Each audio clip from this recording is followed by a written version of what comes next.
This bridge over Brisbane River was meant to be a straightforward job, a duplication to ease one of the city's worst choke points. Instead, the Centenary Bridge became a structure suspended over troubled waters, a metaphor for the CFMEU and a showcase of the militant union's playbook. Ground zero for incidents like this. You run your union, you're going nowhere. Going nowhere. I never wanted it to come to this. I simply wanted it to stop. That clash was the culmination of years of tension between the CFMEU and the Australian Workers' Union. This week, that rivalry, that turf war, dominated the second sitting of the Commission of Inquiry. Two valuable first-hand accounts came from two powerful union women, summoned to give evidence. They are doing this, although there may be professional and personal costs. Jacqueline King, General Secretary, Queensland Council of Unions. And Stacey Chanel. I am the Secretary of the Australian Workers' Union of Employees Queensland and the Branch Secretary of the Australian Workers' Union Queensland Branch. The pair have worked collaboratively since their respective organisations affiliated in July 2024, after more than a century of competitive coexistence. Leaving egos out of the room, that we could sit down and try and forge a new pathway in Queensland. Which means they're going to have an inquiry. As for the CFMEU, Ms King described its former leadership under Secretary Michael Ravbar and Assistant Secretary Jade Ingham as autocratic. Ms Chanel claimed that she and her union experienced escalating volatility from 2019 as the CFMEU started chasing civil contracts considered AWU territory. She alleged that hostility escalated in 2022 after she became the AWU's first female leader. In my view, my elevation to that role was seen as an opportunity by the CFMEU perhaps to finally take the industries they wanted from the AWU. Perhaps a female leader would be easy to roll. Ms Chanel told the Commission the turning point occurred during this conference, after she made a joke about the CFMEU storming a government building.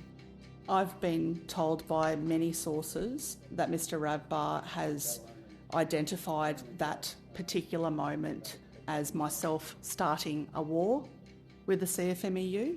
The following week, he called all staff in to Brisbane, whereby he discussed plans to, I quote, take down the AWU. Our organisers were being very severely verbally assaulted and challenged. The frequency of those experiences were so recurrent and so often, after a while our organisers took it as par for the course and did not report every incident. One such incident allegedly occurred here at the site of the Cross River Rail project. Organiser Jamie McQueen had arrived at site before the rest of us, and his car was currently surrounded by CFMEU members. Mr McQueen had been shown a weapon, his tyres had been let down, and he'd been told not to exit the vehicle. Around the same time, it's alleged, a verbal threat was made against Ms Chanel. Words to the effect of, if I stick my head up, it will get knocked off. How did you take that? I took that to be a threat in my life. Did it give you concerns for your family as well as yourself? So, Yes. absolutely. I live in a perpetual heightened state of anxiety. Oh, and fear? Yes. Another video was tendered showing CFMEU members vandalising an AWU car in Ms Chanel's secure car park. But I think there's actually a more sinister twist to that. We know where you are, we're coming for you. On day 3 of this week's sitting, Ms Chanel shared one of her worst experiences. It was Labor Day 2023 when she claimed she was verbally assaulted by a nameless member of the CFMEU in front of her son. He then really pushed up against me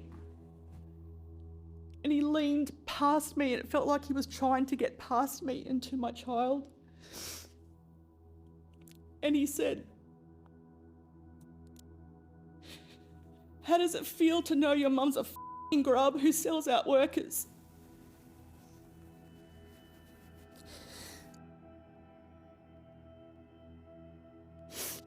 And I think at that moment, my mama bear tendencies took over. And I said, oh, f*** that. And at that point, the security turned up. The Commission was told the hostility continued to the point QCU boss Jacqueline King felt compelled to step in. Things were going, pear-shaped pretty rapidly, and I remember having the view that I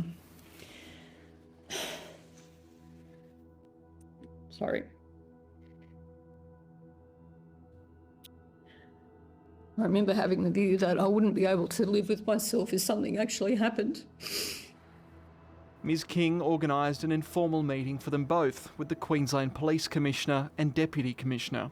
And you handed them evidence in the form of a USB with video footage. And is it the case you didn't hear back from them? Yes. At all? Yes.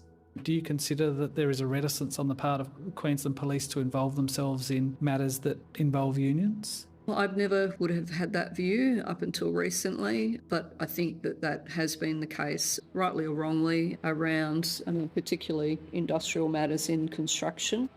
But now the inquiry's commissioner has asked for evidence from the hearings to be presented to police. Ms Chanel told the hearing the CFMEU intended to infiltrate and take over the AWU in Queensland and was prepared to spend $1 million to do it. We had been hearing this on and off for some time. So where would the $1 million come from? I could not tell you that. And whether that's accurate, I do not know. Okay. Senior counsel told the Commission the CFMEU's former leaders should be called to respond to the allegations against them before Ms Chanel faces any cross-examination. I don't know where Mr Ingham lives. I don't know where Mr Ravbar lives, but I'm reasonably confident that they know where I live. And I can't explain to you, particularly as a parent and a dog mum, how vulnerable that makes me feel. And I know that the impact of me sitting here today probably makes me a bigger target, but it's the right thing to do because I haven't done anything wrong. My union hasn't done anything wrong. And if I'm guilty of anything, it's actually standing up to them.